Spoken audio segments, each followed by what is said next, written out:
பகல்காம் தீவிர தாக்குதலுக்கு பதிலடி தரும் விதமாக இந்தியன் டிஃபென்ஸ் ஃபோர்ஸஸ்லாம் பாகிஸ்தான் மீது ஆப்ரேஷன் சிந்துருங்கிற பேரில் ராணுவ நடவடிக்கைகளை மேற்கொண்டாங்க.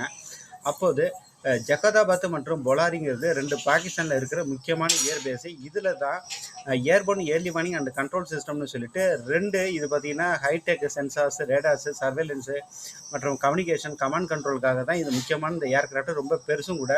இந்த 2 ஏர்க்ராஃப்ட்டு அந்த இடத்துல மெயின்டெனன்ஸுக்கு வச்சுருந்தாங்க. இதையும் பார்த்திங்கன்னா இந்தியன் ஏர்ஃபோர்ஸு முற்றிலும் அங்கே அழிச்சிட்டாங்க. இதே போல் 6 ஏர்க்ராஃப்டில் 5 ஏர்க்ராஃப்ட் வந்துட்டு யூஎஸ் மேடான F-16 ரக போர் விமானங்களை பார்த்தீங்கன்னா நடுவானிலே சுட்டு வீழ்த்தப்பட்டுச்சு அப்படின்னு சொல்கிறாங்க.